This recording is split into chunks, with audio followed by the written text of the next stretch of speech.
ସବୁଦିନ ସ୍କୁଲକୁ ଆଜ୍ଞା ମାଷ୍ଟର ଆସନ୍ତି। ଆଚ୍ଛା ସବୁ ପିଲା ଉଠି ବାସ୍ ମାଷ୍ଟର ଜଣେ ଯେତେବେଳେ ଆସିକି ପହଞ୍ଚିବେ କଣ କରିବେ? ସବୁ ପିଲା ଠିକ ବହିଥରେ ଉଠି ପଡିବେ। ବାସ୍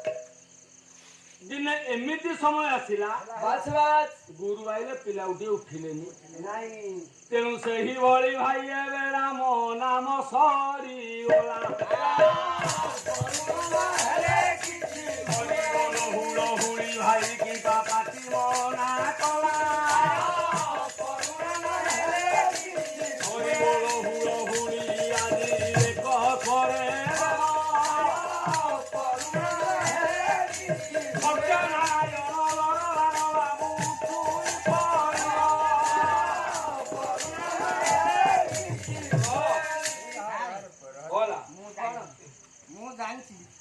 ମୁଁ ଜାଣିଛି ଆଜ୍ଞା ଜାଣିଛି ସବୁ ଜାଗାରେ ଆଜ୍ଞା ଫାଷ୍ଟ ହେ ଆରେ ବିରାଟ ନଗର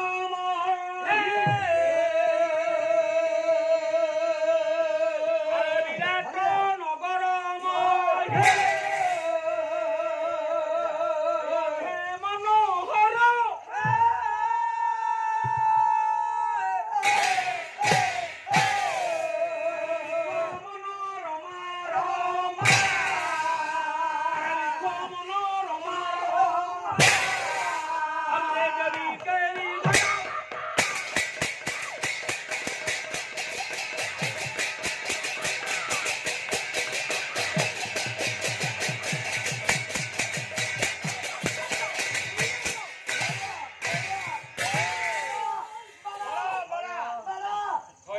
ବାରା ମୁଁ ମଉସା କହିସାରିଲେଣି ହଁ। କମିଟି ବାକ ହଉନି ଜାଗା ନାହିଁ ଦରକାର ନାହିଁ ଆମ ଘର ଯାଉଛି ଧୀରେ ଧୀରେ କହ ଧୀରେ ହବନି ଧୀରେ କହ। ହବନି ଆଜ୍ଞା ଆଉ ଆପଣଙ୍କ ସହିତ ପାଲା ଗାଈ ମତେ ଫୋନ କରିଥିଲା କାହିଁକି ବାଃ ତୁ ସହି ଏଇଟା ସମସ୍ତେ ଆରେ ଏଇ ମତେ ମତେ ଅଟକୁ ଆମ ମେଳର ଏଗୁଡ଼ିକ ମୂଳ ନାଇଁ ନାଇଁ ତ ସେ ହଁ। ଯୋଉ ବାଳିକ ଛୁଆଟି ଆଣିଛି କଣ? ସଦା କରିଦେଲେ ତୁ ବାରିକ ତା ବୋପା ସମ୍ପତ୍ତି ଖାଇଯାଉ କଲା ତା ବୋପା ସମ୍ପତ୍ତି ଖାଇଯାଉ। ତାର ପୁଣି କହୁଛି ବାରିକ ଆରେ ତା ବୋପା ସମ୍ପତ୍ତି ତୁ କିଏ ଖାଇବୁ? ତାର କଣ ପୁଅ ନାହିଁ? ହାଡ଼ କୁଆଡେ ହଉନି ମୋ ଆଡେ ଖାଲି ଦେଢେଇ ଦଉନୁ କୁଆଡେ ଅନଉ କଷି ଦେଲି ଆରେ ସେ ମିଛ ତ ନାଇଁ ତମ ପାଲା ବେଲା ମୁଣ୍ଡ ଛୁଇଁ ଦୂରରେ ମରିଯାଉ। ଆରେ ସେ ତ ଅନଉନି ବ ତା ଦେହ ଖରାପ ବୋଲି ସେ ଲାଇଟ୍ କରୁନି ସମ୍ମାନୀୟ ଗୁଣୀଗଣ ବିଦ୍ୱାନ ପଣ୍ଡିତ ମଣ୍ଡଳୀ ବିରାଟ ନଗର ମହି ମଧ୍ୟେ ମନୋହର ଗୋଟିଏ ରାଜ୍ୟ କଣ ଲେଖିଲେ ନାଁଟି ହେଲା ବିରାଟ ନଗରୀ। ବିରାଟ ତେଣୁ କଣ ଏ ସଂସାର ଲକ୍ଷ୍ୟ ମଧ୍ୟରେ ବିଶ୍ୱ ମନୋରମା ରମା ରମା ବୋଲନ୍ତେ ଲକ୍ଷ୍ମୀ ବାସ୍ ଲକ୍ଷ୍ମୀଙ୍କର ସ୍ୱାମୀ ହେଲେ କେନା ନାରାୟଣ ତାଙ୍କ ପୁଅ କିଏ ଆମ ଗାଁ ଚମ୍ପା ମା ପୁଅ ତା ନାଁ କଣ ଗୋବିନ୍ଦ ଗୋବିନ୍ଦ ଦେଖିଲଟି କେନ୍ତା ବୁଦ୍ଧି କହୁଛି ଗୋବିନ୍ଦ ଚମ୍ପା ମା ପୁଅ ଭଳି ହେଁ? ଚମ୍ପା ମା ପୁଅ ଆରେ ଚମ୍ପା ମା ପୁଅ ଗୋବିନ୍ଦ ଲକ୍ଷ୍ମୀ ଏବଂ ନାରାୟଣ ବାସ୍ ବାସ୍ ତାଙ୍କର ପୁଅ କିଏ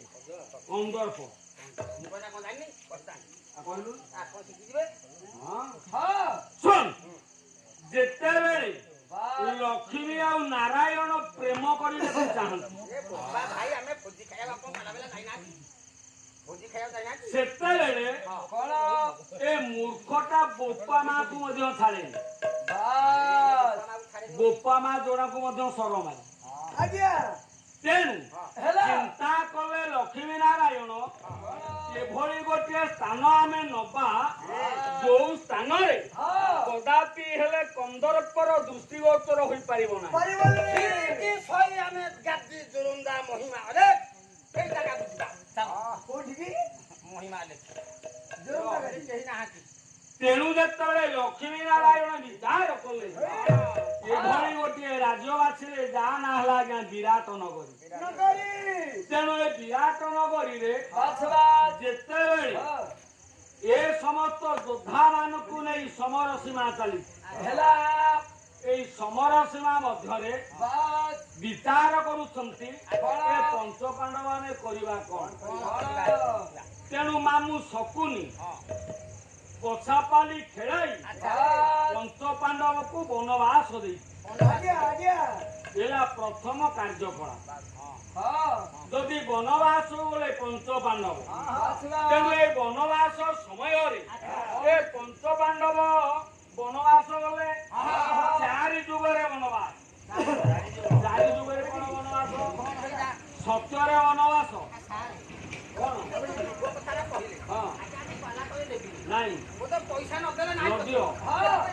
ଆଜ୍ଞା ଯୁଗ ହେଲା 4 ପାଞ୍ଚ ନୁହଁ ନାଇଁ ଆମ ପଟେ ପାଞ୍ଚ କେମିତି ଦେଖୁନାହାନ୍ତି କହୁନାହାନ୍ତି ନଡୁଆପଡା ହଁ ମଇଧରପୁର ଖୁଣ୍ଟକଣ୍ଡା ଆଠଗଡ଼ ଏମିତି ଅଛି ନା ଆରେ ସେଗୁଡା କଣ ମୁଗ ନୁହଁ ରେ ଏଇଟା କଣ ଆଜ୍ଞା କଣ ଯେ କହି କହିବି ଆରେ ଯୁଗ। ମୁଗ ନୁହଁ ହଁ ଏଇଟା ଯୁଗ ଆଜ୍ଞା କୋଉ ଯୁଗ ଆରେ ଗାଁ ଗୁଡାକ ନାଁ ମତେ କଣ କହୁଛୁ ଆପଣ କହିଲେ ହେଁ? ଆପଣ କଣ କହିଲେ 4 ଯୁଗ ରାଜଯୁଗ ସତ୍ୟରେ ବନବାସ ଏକ ଦ୍ୱାପରରେ ବନବାସ ଦୁଇ ତ୍ରେତୟାରେ ବନବାସ ବନବାସ। କଳିରେ ବନବାସ ଚାରି ଗୋଟାଏ କୁହନ୍ତୁ ସତ୍ୟରେ ବନବାସ କଣ ଆଜି ପୁଷ୍କରଠୁ ନର ରାଜା ହାରିଲେ ସତ୍ୱର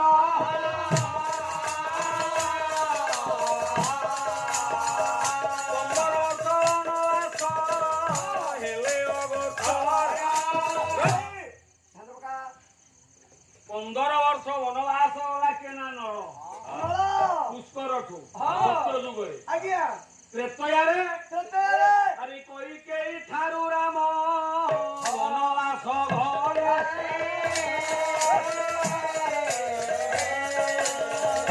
ଚଉଦ ବର୍ଷ ଘରେ ଅରଣ୍ୟ ବୁଲିଲେ। 14 ବର୍ଷ ବନବାସ ବୁଲିଲେ କେନା ରାମ ଦ୍ୱାପର ଯୁଗରେ 12 ଏକେ 13 12 ବର୍ଷ ହେଲା ବନବାସ ଗୋଟିଏ ବର୍ଷ ହେଲା ଅଜ୍ଞାତ ବନବାସ ତେଣୁ କଳି ଯୁଗରେ ଆଜି ଲକ୍ଷ୍ମୀ ଛଡା ହୋଇ ଭାବୁରେ ହରି ବଳ ରାମ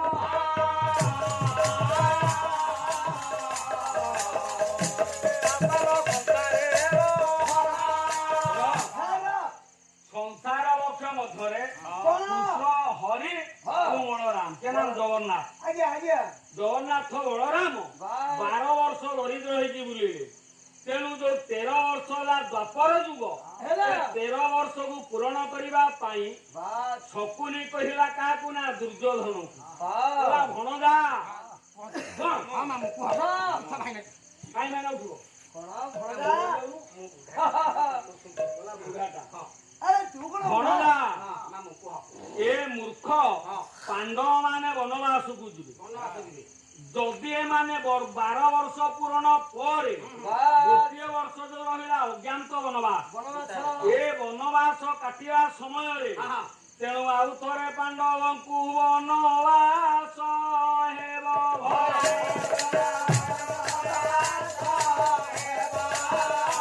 ନିଶ୍ଚିନ୍ତରେ ହେବନେ ରହି ରାତି କରିବା। ହେରି ବାହ କହିଲେ ଯଦି ଏମାନେ ପାଣ୍ଡବ ବୋଲି ଗୋଟିଏ ବର୍ଷ ଅଜ୍ଞାତ ବନବାସରେ ଚିହ୍ନ ହେବେ ତାହେଲେ ହେଲା ଏମାନେ ଆଉ ବର୍ଷେ ଅଜ୍ଞାତ ବନବାସ ଯିବେ ବାସ୍ ବାସ୍ ତେଣୁ ଏ ସମସ୍ତଙ୍କୁ ଲକ୍ଷ୍ୟ କରି ପଦୁଟିଏ ଲେଖିଲେ ଗାୟକ କେଶରୀ ଉଦୟନାଥର ଶାସନ ଏଇ ଯେତେ ପଇସା ଠକି ଠକି ବହି କିଣୁଛୁ ଆମକୁ ପାଉନି ପଇସା ଏଇ ଦେଖନ୍ତୁ ଆଜ୍ଞା କେତେ କପି ଆସିବେ ମାମୁଁ ଏମିତି ହଲ ଭଣଜା ରହ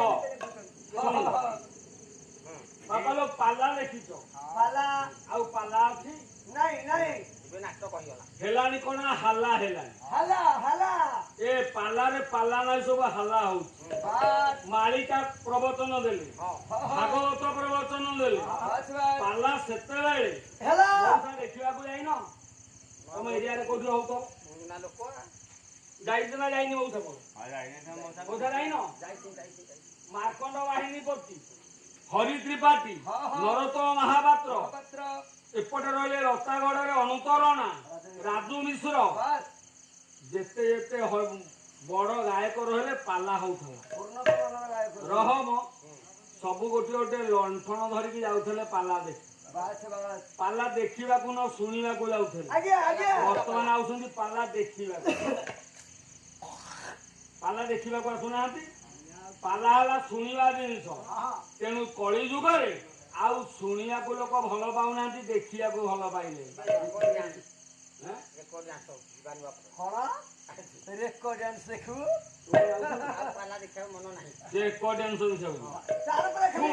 ରିମଝିମ୍ ତେଣୁ ପାଣିର ପାଣ୍ଡବ ମନ। ତାର ଖାଲି ରିମଝିମ୍ ପାଣିର ମନ ଜିନିଷ ବିରହ ବସ ତେଣୁ ପାଣ୍ଡବ ମାନେ ଚିନ୍ତା କଲେ ଯେତେବେଳେ ଆମର 12 ବର୍ଷ ପୂରଣ ହୋଇ ଗୋଟିଏ ବର୍ଷ ଅଜ୍ଞାତ ବନବାସ ପୂରଣ ହେବାକୁ ଯାଉଛି ତେଣୁ ଆମ୍ଭେମାନେ କହିବା କଣ ଆମର ଅସ୍ତ୍ର ମାନଙ୍କୁ ଥୋଇବା କୋଉଠି ଆଇଲୁ ସହଦେବ ବର୍ତ୍ତମାନ ଆମର ଅସ୍ତ୍ର ମାନ କୋଉଠି ଥୋଇବା ଆମ ଗାଁ ଜଙ୍ଗଲ ଭିତରେ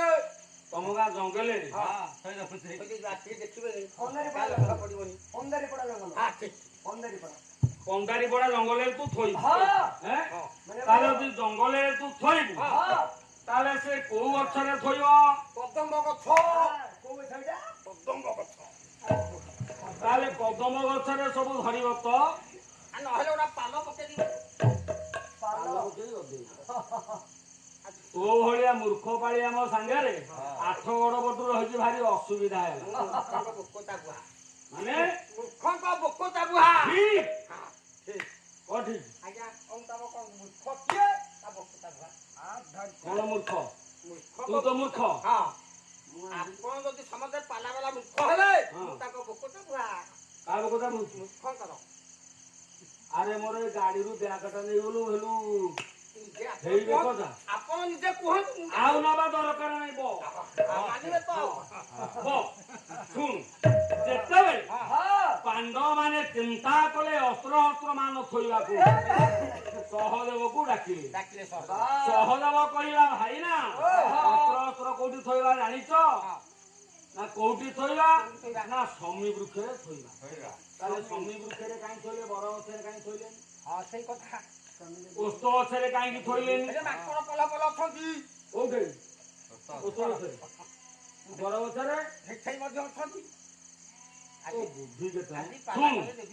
ଯେତେବେଳେ ପାଣ୍ଡବ ମାନେ ଏ କଥା ଚିନ୍ତା କଲେ ଶମୀ ବୃକ୍ଷ କିଏ ନା ଶମୀ ବୃକ୍ଷ ସ୍ୱୟଂ ଦେବାଧିଦେବ ମହାଦେବ ତେଣୁ ଏ ପାଣ୍ଡବ ମାନେ ଚିନ୍ତା କଲେ ଶମୀ ବୃକ୍ଷରେ ଥୋଇବା ପାଇଁ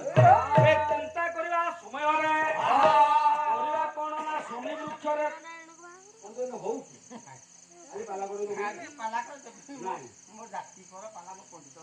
ଯାଉନୁ ତାଙ୍କ ପାଖରେ ବସୁ ମାଙ୍କର ଫେକାଲା ଭଳିଆ ଫେକାରି ହଉଛି ଶୁଣୁ ଯେତେବେଳେ ଶମୀ ବୃକ୍ଷ କିଏ ନା ଶିବ ତାହେଲେ ମହାଦେବ ଆଜି ପାର୍ବତୀ ପାଖରେ ଅନ୍ତର ଧ୍ୟାନ ହେଲେ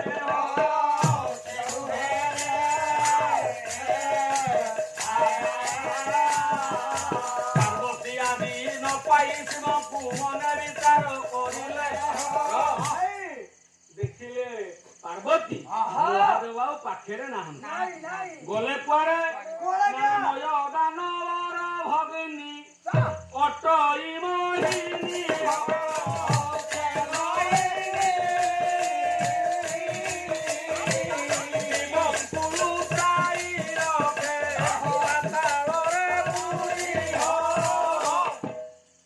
ମୋହିନୀ ଆଜି ଶିବଙ୍କୁ ପାତାଳ ଉପରେ ଲୁଚାଇ ନେଇକି 11 ବର୍ଷ ରଖିଲା ପାର୍ବତୀ ଆଜି ପାଉନାହାନ୍ତି ଶିବଙ୍କୁ ସ୍ମରଣ କଲେ କାହାକୁ ନା ନାରାୟଣକୁ ସ୍ମରଣ କଲେ ପ୍ରଥମରୁ ବହିଟା ଟିକେ ଅବାଗିଆ ଭଳିଆ ଲାଗିବ ଯେତେବେଳେ ପାଖରେ ଭାଇ ମୋର ଯାଇକି ବସିଥିଲା ଚୌକି ଉପରେ କହିଲା ସାରେ ହେତେ ମୁଁ ବସିକି ଦେଖିବି ଶୋଇ ପଡୁଛୁ ଉଠି ପଡୁଛୁ ଭାଇ ମୋର ଇଏ ସବୁ ଖାଦ୍ୟର କାମ ଆଜ୍ଞା ଇଏ ଯୋଉ ଖାଦ୍ୟ ଓଭର ହେଇଗଲା ସେ ନିଜ ଖାଦ୍ୟ ନୁହଁରେ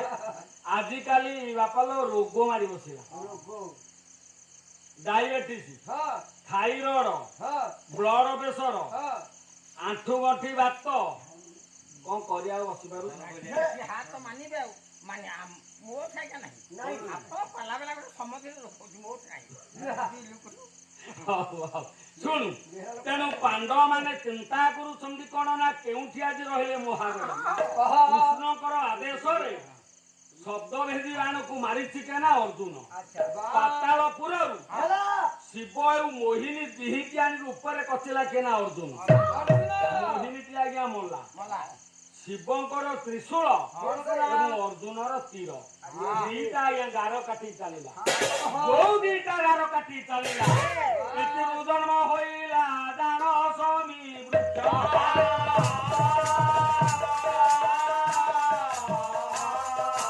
ଯେଉଁ ଶମୀ ବୃକ୍ଷ ରଖିଲେ ରକ୍ତକୁ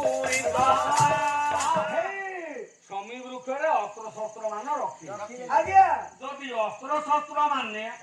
ପାଣ୍ଡବ ମାନେ ରଖିଲେ ଶମୀ ବୃକ୍ଷରେ। ଆଚ୍ଛା ଠିଆ ହେଲୁ। ମୁଁ ତ ଜାଣିଛି ମତେ ନ ଡାକିଲେ କଣ ପାଲା ଗାଇ ଖୋଲିଲା ଠିଆ ହବ ନାଇଁ ତୁ ଲିଡରଟା ଆମର ତ। ମୁଁ ଆଠରୁ ଯାଇଛୁ ପରା ହଁ କଣ ଯଦି ଶମୀ ବୃକ୍ଷେ ରଖିଲେ ହଁ ଶମୀ ବୃକ୍ଷରେ ଜଗୁଆଳି ଜଣେ ହବ। ଆମ ଗାଁ ଧୋବା ପୁଅ କାହିଁକି ତୋ ଘର ମଣିକି ଡାକୁନୁ? ମୋ ସ୍ତ୍ରୀ କି ଆଜ୍ଞା ଆରେ ପ୍ରତି କଥାରେ କଣ ଧୋବା ପୁଅ ହଉଛି? ସବୁ ଭୋଗ ହଉଛି ଆଁ? ସବୁ ଭୋଗ ନାଇଁ ଖୁଣ୍ଟୁକଟାରୁ ଗୋଟେ ପିସ୍ ଅଛି ଜାଣିଛୁ? ହଁ ହଁ ସେଇଗୁଟାକୁ ଜଗୁଛି। ଆଜ୍ଞା କଣ ଆଉ ଟିକେ ସ୍ଲୋ ହେଇଯାଉ ଖାଇବି। ସେ କମେଇ ଯାଉଛି ଆଜ୍ଞା ଶୁଣୁ ଯେତେବେଳେ ପାଣ୍ଡବ ମାନେ ଆଜି କହିଲେ ଜଗିବ କିଏ? ଆମେ ଘରୁ ତୀର୍ଥବ୍ରତ କରି ଯାଉଛେ। ଆଜ୍ଞା ଘରେ ଜଣକୁ ବାପା ଯଦି ନ ଜଗେଇବା ହଁ ଆମ ଘର ଚୋରି ହବନି? ନିଶ୍ଚିତ ନା ଚୋରି ହବ ନା ନାଇଁ? ମୁଁ ଆଇ ତକେଇ ଦଉଛି ଯାଉଛି ନା ତୁ ସବୁ ଲୋକ ସେଇ ସତ ଅତି କଥା ବାବା ମତେ ଆଉ ଉଠେଇବେନି ନାଇଁ। ତୁ ବା ଟିକେ ତମେ ଶୁଣୁ ଲେଖିଲେ ଗାୟକ କେଶରୀ ଉଦ୍ୟନାଥ ରଥ ସର ମାନଟା କଲା ବି ଜଗିବ କିଏ? ନା ପ୍ରଚଣ୍ଡାଳୀର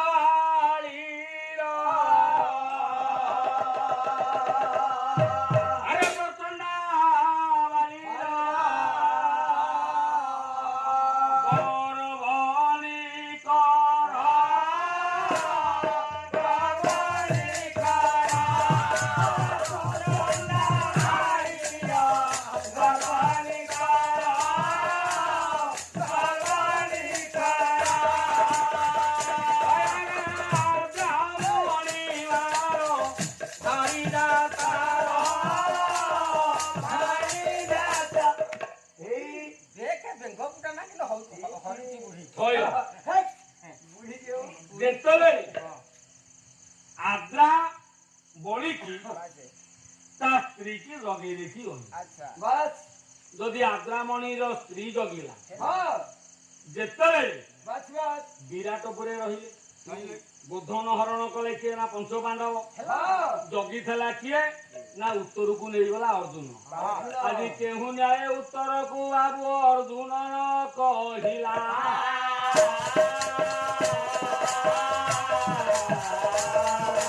କପଟ କନେକ କେଉଁ ହରି ବାବୁ ବନ୍ଧନ କରିଲା।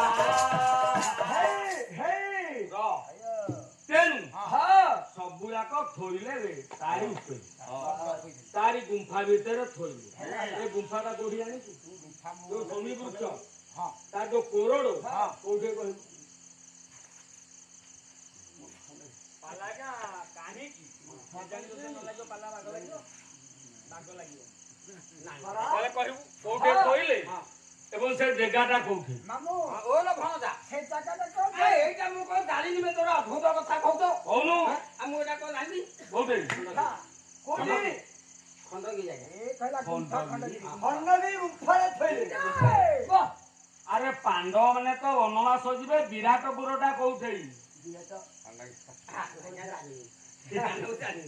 ଶୁଣୁ ତେଣୁ ପାଣ୍ଡବ ମାନେ ଯେତେବେଳେ ଅସ୍ତ୍ର ଶସ୍ତ୍ର ଥୋଇଲେ ସେ ଜାଗା କୋଉଠି? ନା ମୟୂରଭଞ୍ଜରୁ କରଞ୍ଜିଆ। ତୁ ପାନ ମାଣ୍ଡେ। ତେଣୁ ମୟୂରଭଞ୍ଜରୁ କରଞ୍ଜିଆ ଯୋଉ ରହିଲା ବାଟ ସେଇ ବାଟରେ ଅଛି ଗୋଟିଏ କଣ ନା ଶମୀ ବୃକ୍ଷ। ଏ ଶମୀ ବୃକ୍ଷରେ ପାଣ୍ଡବ ମାନେ ଅସ୍ତ୍ର ଶସ୍ତ୍ର ଆଜି ଥୋଇଦେଲେ ଲୋ ବାପା। ଥୋଇ ଦେଇ ପାଣ୍ଡବ ମାନଙ୍କ ମଧ୍ୟରୁ ଜଣ ଜଣ ହୋଇ ଯାଉଛନ୍ତି। ଯଦି ଜଣ ଜଣ କରି ଯାଉଛନ୍ତି ବିରାଟପୁର ପ୍ରଥମ ପାଳି କାହାର? ନା ଧର୍ମରାଜ ଯୁଧିଷ୍ଠିର। ଆଜି ଧର୍ମରାଜ ଯୁଧିଷ୍ଠିର ବହି ପ୍ରକୃତି କବି ଗଙ୍ଗାଧର ମେହେର ବହି ହେଲା କୀଚକ ଶୁଣୁ କୀଚକ ବଧରେ ବଧୁଟିଏ ଲେଖିଲେ କଣ? ନା ଧର୍ମରାଜ ଯୁଧିଷ୍ଠିର କଙ୍କଣା ବହିରେ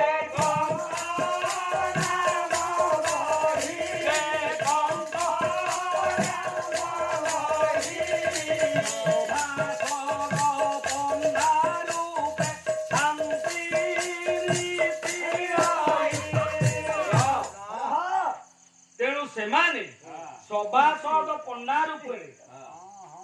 ନା କହୁଛେ ଧର୍ମରାଜ ଯୁଧିଷ୍ଠିର ବାସ୍ ବାସ୍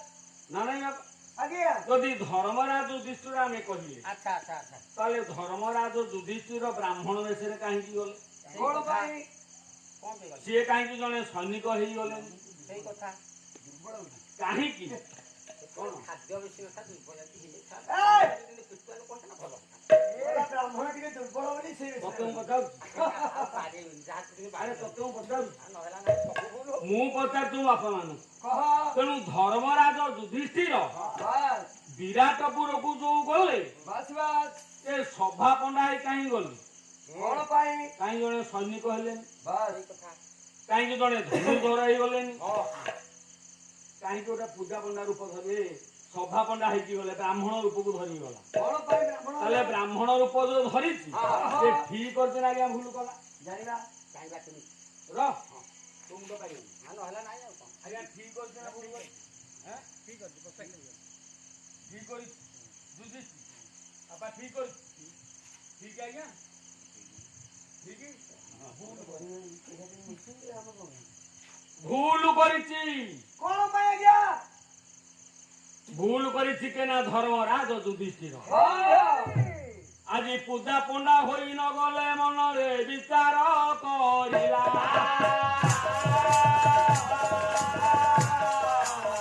ସଭା ପଣ୍ଡା ହୋଇ ନ ଯାଇଥିଲେ ତ ପ୍ରଣାମ ହୋଇଥାନ୍ତା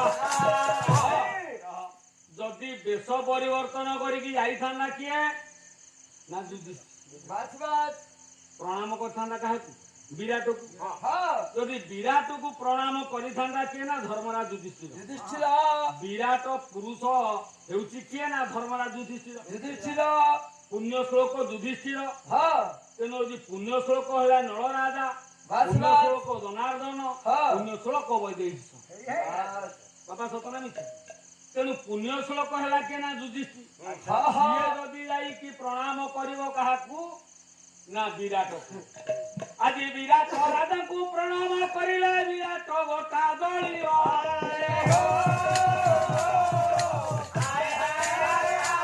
ସେଥିପାଇଁ ଆଜି ପୁରନ୍ଦର ପଣ୍ଡା ଉପରେ କରିଗଲେ ତେଣୁ ବ୍ରାହ୍ମଣ ରୂପକୁ ଧରିକି ଗଲେ ବ୍ରାହ୍ମଣ ମାନଙ୍କୁ ସମ୍ମାନ ଦିଏକି ନା ବିରାଟ ହଁ ଯଦି ଇଏ ସୈନିକ ବେଶରେ ଯାଇଥାନ୍ତେ ବାସ୍ ବାସ୍ ତାହେଲେ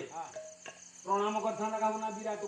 ହଁ ବିରାଟକୁ ଯଦି ପ୍ରଣାମ କରିବ କି ନା ଧର୍ମରାଜ ଯୁଧିଷ୍ଠିର ତାହେଲେ ନିଶ୍ଚିତ ଭାବରେ ବିରାଟ ଗୋଟା ଭାବରେ ଜଳିଥାନ୍ତା ତେଣୁ ପୁରନ୍ଦରେ ରୂପ ପରିବର୍ତ୍ତନ କରି ସଭା ପଣ୍ଡା ହେଇକି ରହିଲା କିଏ ନା ଧର୍ମରାଜ ଯୁଧିଷ୍ଠିର ଯୁଧିଷ୍ଠିର ଏବେ ଦ୍ୱିତୀୟ ପାଳିରେ କିଏ ଯିବ? କିଏ ଯେ ମୋ ମଉସା ଭୁଲ ଛାଡ଼ିବେ କଲା। ନାହିଁ ର ହଁ ତେଣୁ ଚିନ୍ତା କଲେ ବାସ୍ ବାସ୍ ଯଦି ମୁଁ ହଉଛି ଜଣେ ନିଜ ରୂପ ଧରିବି ଲୁକାୟିତ ରୂପରେ ଯାଇଛୁ ଯଦି ନିଜେ ଯୋଉ ରୂପ ଦେଖେଇକି ଯାଇଥାନ୍ତି ଚିହ୍ନିଥାନ୍ତା କିଏ ବିରାଟ ଚିହ୍ନିଥାନ୍ତା କିଏ ନା ଦୁର୍ଯ୍ୟୋଧନ ହଁ ଆଉ ଗୋଟିଏ ବର୍ଷ ଯାଇଥାନ୍ତା ଆମର ବାସ୍ ସେଥିପାଇଁ ରୂପ ପରିବର୍ତ୍ତନ କଲେ କିଏ ନା ଧର୍ମରାଜ ହେଇ, ନିଜେ ହେଲା ନିଜ ରୂପ ଧରିକି ଯୋଉ ବିରାଟ ପ୍ରଣାମ କରିଛି ବାସ୍ ଯଦି ଆପଣ ଏ ପାଟି କରନ୍ତୁ ଯଦି ଆପଣଙ୍କର କଲେକ୍ଟର ଅଫିସରେ ଛୋଟ ଜାତିର ଜଣେ ରହୁଛି ଆପଣଙ୍କଠୁ ବୟସରେ ଛୋଟ ହେଇଥାଏ ଆପଣ ତ ପ୍ରଣାମ କରୁନାହିଁ ଯଦି ପ୍ରଣାମ କରୁଛ ତାହେଲେ ତାର ତ କିଛି ହଉ ଯଦି ସିଏ ତଳକୁ ହେଲା ବେଳେ ପ୍ରଣାମ କରିବେ ହବନି ତ ତା ଆସନକୁ ଆପଣ ପ୍ରଣାମ କରୁଛନ୍ତି ତାକୁ ପ୍ରଣାମ କରିବେ ଠିକ ଠିକ ତେଣୁ ବିରାଟ ଯଦି ଯୁଧିଷ୍ଠିରକୁ ଚିହ୍ନିକି ନମସ୍କାର ନ କରିକି ଯୁଧିଷ୍ଠିର ନମସ୍କାର କରିଦେବେ ବିରାଟ ଗୋଟାପଣରେ ବିରାଟ ରହିବ ତେଣୁ ରୂପ ପରିବର୍ତ୍ତନ କରି ଯାଇଛି ତେଣୁ ବିସ୍ତାର କରିଲେ ଦ୍ୱିତୀୟରେ ଯିବ କେନା ଭୀମସେନ ତେଣୁ ଭୀମସେନ ଯେତେବେଳେ ଯିବା ପାଇଁ ବାହାରିଛି ତେଣୁ ଭୀମ ଆଜି ବାହାରଇ ବିରାଟ ସହ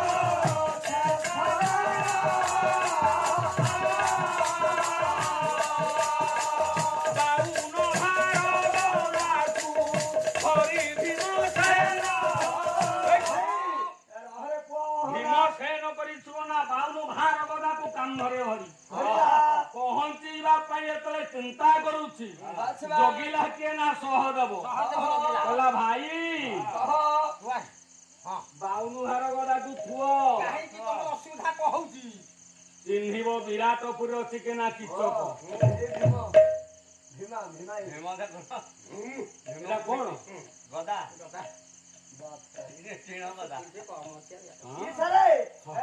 ଶୁଣୁ ତେଣୁ ବିରାଟପୁରକୁ ଯିବା ପାଇଁ ଭୀମସେନ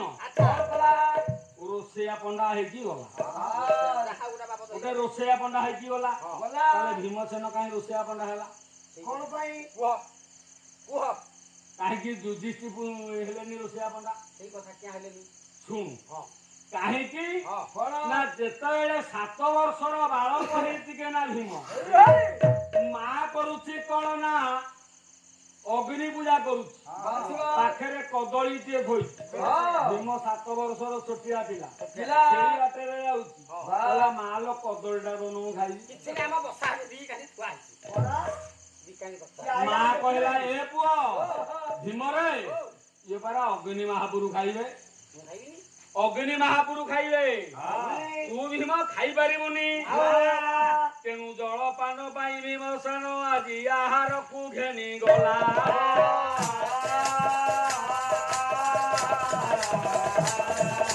ଭୀମସେନ ମନେ ମନେ ବିଚାର କରିଲା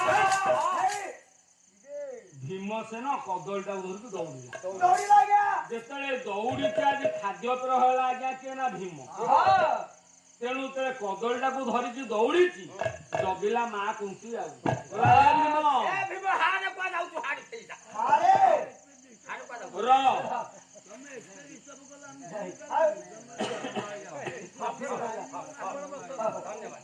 ହଉ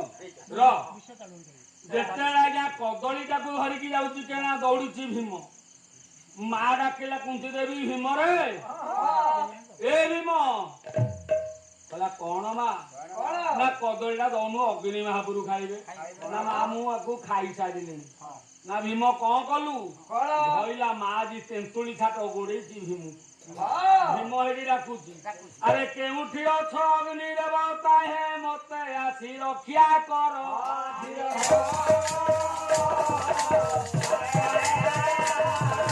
ତେନ୍ତୁଳି ଛାଟରେ ମୋର ପିଠିକି ଶିରାଇଛି ତେଣୁ ଭୀମ କହିଲା ହେ ଅଗ୍ନି ମହାପୁରୁ କୋଉଠି ଅଛ ମତେ ରକ୍ଷା କର ମୋ ମା ତେନ୍ତୁଳି ଛାଟ ଧରିକି ଗୋଡେଇଲାଣି ମତେ ମାରିଦବ ଅଗ୍ନି ଦେବତା ଆବିର୍ଭାବ ହେଲେ କହିଲେ କୁନ୍ତି ତୁ ଭୀମକୁ ମାରେନି ଆଉ କଣ ପାଇଁ କାହିଁକି ମାରିବୁନି ନା ଏ ଭୀମ ଯାହା ଖାଇବ ଏ ମୁନିଷି ମହାଭାରତରେ ଗୋଟିଏ ପଦ ଅଗ୍ନି ଦେବତା କହୁଛନ୍ତି ଏ ଭୀମ କରିବ କଣ ଆଜି ସଂସାର ସାଗରେ କେତେ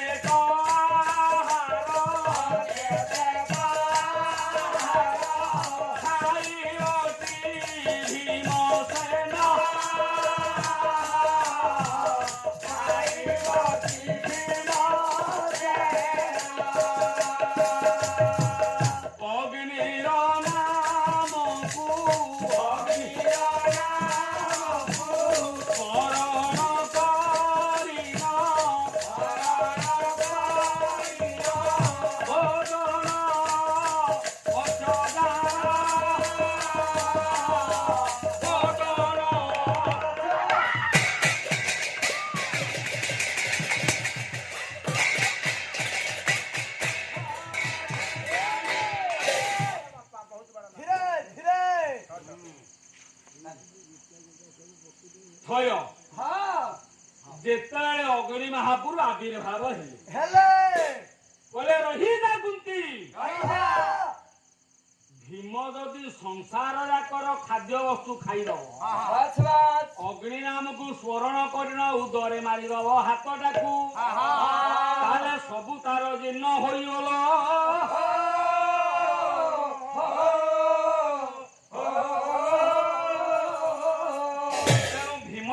ପୁରନ୍ଦର ପଣ୍ଡା ହୋଇକି ଯାଇକି ରହିଛି ବିରାଟ ରାଜର ରାଜ କାର୍ଯ୍ୟଶାଳାରେ ଯେତେବେଳେ ଖାଦ୍ୟ ରନ୍ଧନ କରିବା ପରେ ହେଲା ଭୀମ ସଭାପନା ହେଲେ ଧର୍ମରାଜ ଯୁଧିଷ୍ଠିର ତୃତୀୟରେ ରହିଲା କିଏ ନା ଗାଣ୍ଡିବହାରୀ ତୃତୀୟ ପାଣ୍ଡବ ଆଜି ଧନଞ୍ଜୟ ବିନା ଚାରି ପାଣ୍ଡବଙ୍କୁ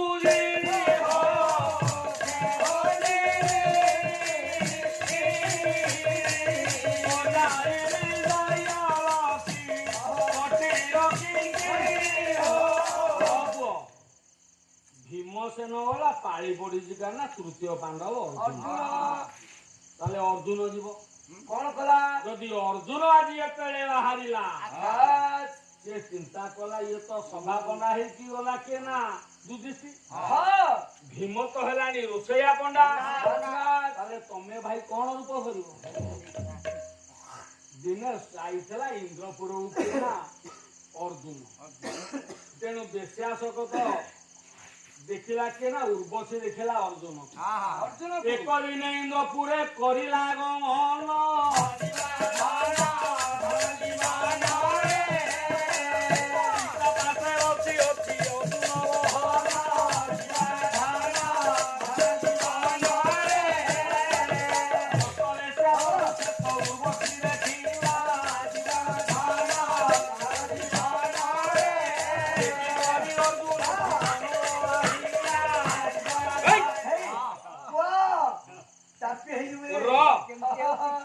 ଅର୍ଜୁନ ଯେତେବେଳେ ଇନ୍ଦ୍ରପୁରକୁ ଯାଇଛି ବସିଛି ପିତା ପାଖରେ ବସିଛି ନା ଅର୍ଜୁନ ଅର୍ଜୁନ ବାପା ଦେଖିବାକୁ ଯେମିତି ଇନ୍ଦ୍ର ଦେଖିବାକୁ ସେମିତି ଅଷ୍ଟରେସିଆ ବଧୁ ହେଲା କେ ନା ଉର୍ବଶୀ ଦେଖିଦେଲା କାହାକୁ ନା ଅର୍ଜୁନ କହିଲା ଆରେ ଇଏ ତ ଇନ୍ଦ୍ରଙ୍କଠୁ ସୁନ୍ଦର ମୁଁ ଯଦି ୟାକୁ ସ୍ୱାମୀ ରୂପରେ ପାଇବି ତାହେଲେ ଜୀବନ ମୋର ଧନ୍ୟ ହବ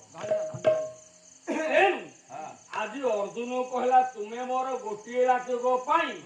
ମୋର ପ୍ରେମିକ ହୁଅ କହିଲା ଏ ମା ତୁ ହେଉଛୁ ବେସରକାରୀ ଅଙ୍କଶାଇନୀ ମୋ ବାପାର ହଉଛୁ ତୁ ନିଜର ଧର୍ମ ପତ୍ନୀ ତେଣୁ ମୁଁ କଦାପି ହେଲେ ତୋର ଅଙ୍ଗ ସଙ୍ଗ କରିପାରିବିନି ଲୋ ତେଣୁ ଉର୍ବଶୀ ଯେତେବେଳେ ଏ କଥା କହିଦେଇଛି କାନରେ ଶୁଣିଲା ଅର୍ଜୁନ କହିଲା ମନ ମଧ୍ୟରେ ଚିନ୍ତା କରୁଛି ଉର୍ବଶୀ କାମରେ ଜର୍ଜରିତ ହୋଇଗଲା କେ ନା ଉର୍ବଶୀ ଅର୍ଜୁନକୁ ଦେଖି ତେଣୁ ମାରିଲା କନ୍ଦର୍ପ ସରଖେ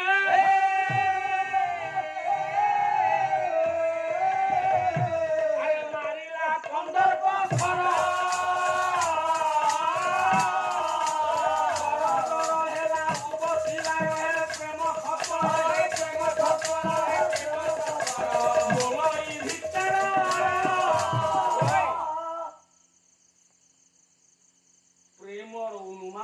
ଉର୍ବଶୀ କାମ ହରା ହୋଇଗଲା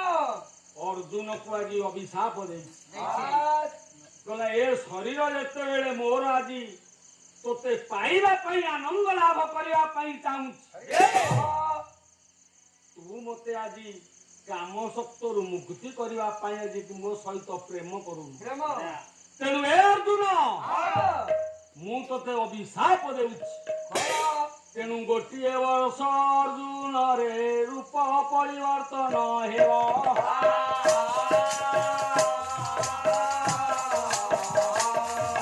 ସେହି ରୂପ ଧରି ଅର୍ଜୁନରେ ତୋର ଜୀବନ ବଞ୍ଚିବ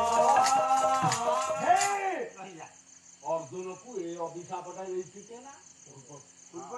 ଏଇଠି ତାକୁ ମେଡିସିନ ଭଳିଆ କାମ କଲା କଣ କାମ କଲା ଚାରି ଯୁଗରେ ହଉଛନ୍ତି ମାଇଚିଆ ଚାରି ଯୁଗରେ ଆଜ୍ଞା ମାଇଚିଆ କିଏ କିଏ ତୁ ବେଶୀ କାହିଁ ଯୁଗରେ ହଉଛୁ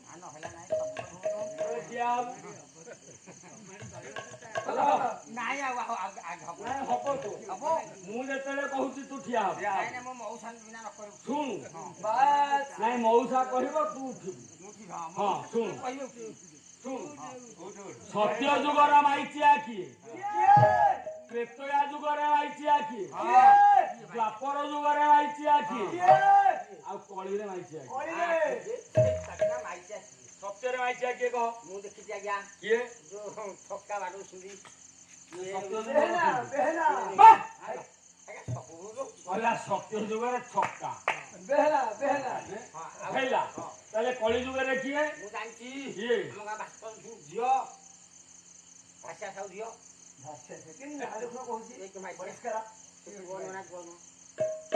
ଗୋଟେ ବାଇଆଟେ ଆଇଲା ବେଳେ ଏମିତି ବୁଲୁଥିଲା କୋଉଠି ଆଇଲା କହିଲେ ଏଇ ଯୋଉ ବ୍ରିଜରେ ଫାଳେ ନିଶ ଅଛି ଫାଳେ ନିଶ ନାହିଁ ଗୋଟେ ପଛପଟକୁ ବେଣୀ ନବେଇଛି ମୁଁ କହିଲି ଏଟା କଣ ମଣିଷଟା ନା ମାଇଚିଆଟା ନା କଣ ମାଇକିଆ ମାଇଚିଆ ନିଶ ଫାଳେ ନାହିଁ ଶୁଣୁ ଶୁଣୁ ବେଣୀ ବ ଭାଙ୍ଗି ବସା କରିବୁ। ନାଇଁ ତୁ କିଛି କହିପାରିବୁନି ସେଇଠି ବ ଆଉ ଦୁଇ ମାଇକିଆ ରହିଲେ ତାହେଲେ ସତ୍ୟ ଗଲା କଳି ଗଲା ହଁ ଦ୍ୱାପରେ କିଏ ଦୁଇ ନ ଜାଣି ତ କହିଦଉ ନା ଏଠିକି ଆସି କହ ଦୁଇ ନ ଜାଣି ତ କହିଦ ଦ୍ୱାପରେ କିଏ କହ ଆମ ଗାଁ ମାଧିଆ ପୁଅ ମାଧିଆ ପୁଅ ତ୍ରେତୟାରେ କଣ କହିଲେ ତ୍ରେତୟା ଅଲେଖ ପୁଅ ମାଧ୍ୟ ଅଲେଖ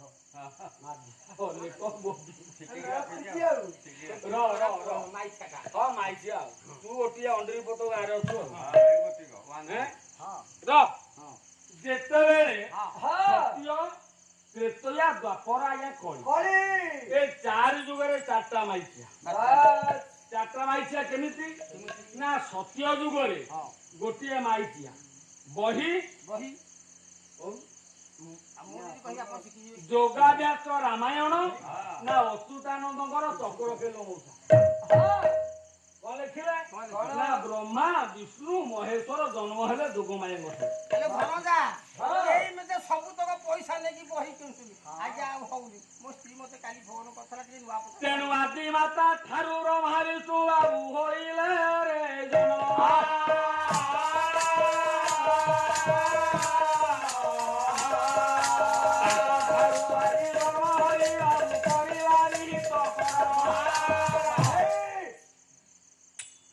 ବ୍ରହ୍ମା ବିଷ୍ଣୁ ମହେଶ୍ୱର ଜନ୍ମ ହେଇଛି ତିନିଟା ଜନ୍ମ ସରିଲା ପରେ ଯୋଗମାୟା ଆଦ୍ୟାଶକ୍ତିଙ୍କ ଠାରୁ କୃପା ଜଳର ଜନ୍ମ ହେଲା କୃପା ଜଳ ହେଲା ସତ୍ୟ ଯୁଗରେ ମାଇଚିଆ ତ୍ରେତୟାରେ କିଏ ସତ୍ୟରେ ଚାରି ଯୁଗ ଧରିକି ଯିବା ନା ପାଲାଟା ଆଜ୍ଞା ଗାଇଦେଲେ ଏ ବିଷୟ ସମସ୍ତେ ଜାଣିଛ ତେଣୁ ପୁରାଣଟାକୁ ବ୍ୟାଖ୍ୟା କରିବାକୁ ପଡୁଛି ତେଣୁ ତ୍ରେତୟାରେ ଗୋଟେ ମାଇଚିଆ ତେଣୁ ତ୍ରେତୟାରେ ମାଇଚିଆ କିଏ ବହି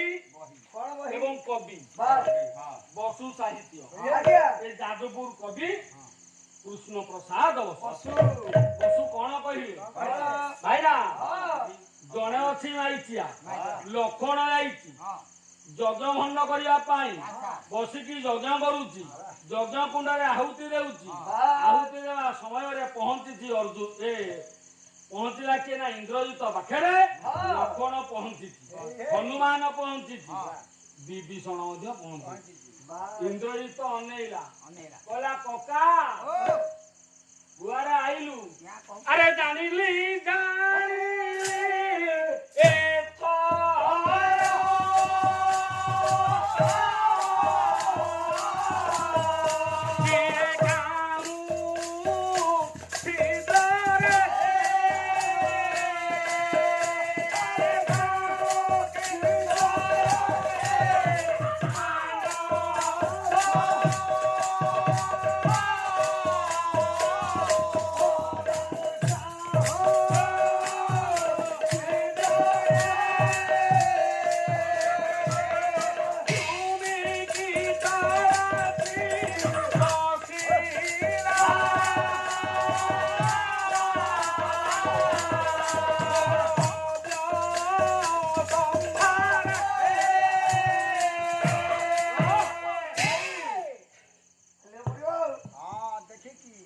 ମନରେ ଦେଖିଲା ଇନ୍ଦ୍ରଜିତ କହିଲା କକା ଆଲୋ ତେମେ ଏଠି କେନ୍ତା ଆଇଲ ଯେ ପାଖରେ ଆଣିଛୁ ତୁ କାହାକୁ ନା ଲକ୍ଷ୍ମଣକୁ ଆଉ ହନୁମାନଙ୍କୁ ଆଣିଛୁ ଏ କକା ତେଣୁ ଯେଉଁ ଦିନୁ ଲଙ୍କା କଟକେ ସୁରବର ମରିବେ ଯେଉଁ ଦିନୁ ଲଙ୍କା କଟକୁ ସୁରବର ମରିବେ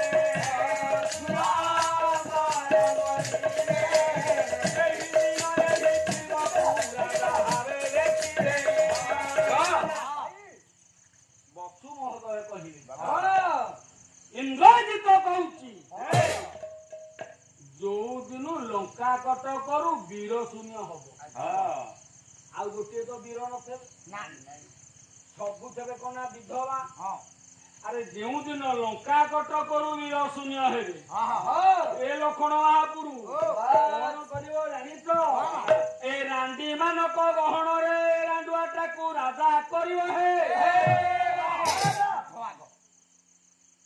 କହିଲା ଏଇଟା ହଉଛି ଗୋଟେ ମାଇଚିଆଟା ଏ ମାଇଚିଆ ହେଲା ତ୍ରେତୟାରେ କିନା ବିଧି ତେଣୁ ଏଇଟାକୁ ତମେ ନିଶ୍ଚିନ୍ତ ଭାବରେ ଆଜି ରାଜା କରିବ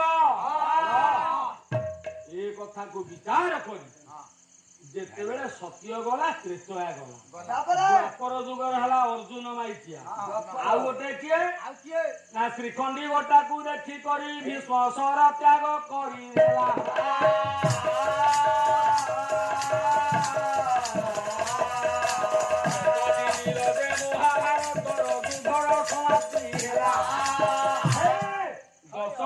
ପୁରାଣ ହୋଇଛି ଏ ପୁରାଣ ମଧ୍ୟରେ ମହାଭାରତ ଯୁଦ୍ଧରେ ମହାନ ବୀର ଥିଲେ ପିତାମହ ଭୀଷ୍ମ 10 ଦିନ ବାପାଲ ପୁରାଣ ହେଇନି ପିତାମହ ଶେଷ 10 ଦିନ ମଲା କେନା ଭୀଷ୍ମ ତେଣୁ ରହିଲା କେନା ଶ୍ରୀଖଣ୍ଡି କଳି ଯୁଗରେ ମାରେ 3 ତାଳି ଟ୍ରେନରେ ଯାଉଛେ 3ଟା ତାଳି ମାରିବେ ଯଦି ପଇସା ଦେଲ ନହେଲେ ମାରିଦେବେ ଭାଇନା ଧକ୍କାଟାଏ ଭଲ ଟ୍ରେନ ଗଦିକି ଯାହା କହୁଛି ମୋ କଥାଟା ସବୁ ସତ କଣ କହିଲେ ଟ୍ରେନ ଯୋଉ ବାଡଉଛୁ ଯୋଉ ମାଇଚିଆ ଆରେ ତାଙ୍କ ଲିଡର ହଉଛି ମୀରା ପରିଡ଼ା ଲାଇନ ଧରେ ଶୁଣ ଯେତେବେଳେ ଏ କଥାକୁ ବିଚାର କଲେ ସମସ୍ତେ ଗୋଟି ଗୋଟି ହେଇକି ଯାଇଛୁ ଆଉ ଗୋଟିଏ ରହିଲା କେ ନା ସହଦେବ ୟା ପରେ ପାଳି ପଡିଲା ନକୁଳ ସାହେବ ଦୁଇଟା ଯାକ ଏ ଦିଟା ଯେତେବେଳେ ଯିବେ ଏ ଯିବା ସମୟରେ ଆଜ୍ଞା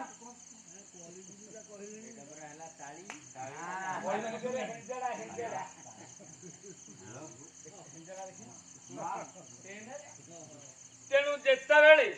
ଏଇଭଳି ଭାବରେ ଗୋଟି ଗୋଟି ହୋଇ ସମସ୍ତେ ଯାଇଛନ୍ତି କହିଲେ ଦି ଜଣ କିଏ ନକୁଳ ଆଉ ସହଦେବ ତେଣୁ ମାବିସୁତ ଦୁଇ ଜଣ କରିଲେ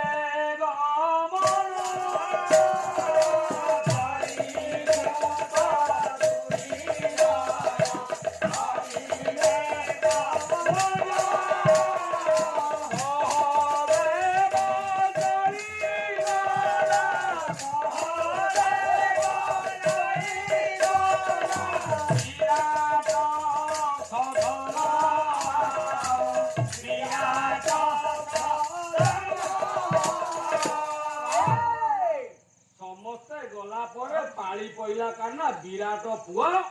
ପୁଅକୁ କିଏ ନା ସହଦେବ ଯିବ ତେଣୁ ସହଦେବ ଯେତେବେଳେ ଯିବା କୁଆଜି ବାହାରିଛି ତାହେଲେ କୋଉ ରୂପରେ ଗଲା କି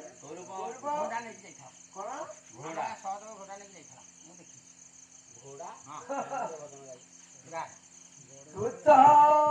ଭାବ ବିଲୋଦିଆ ହରିର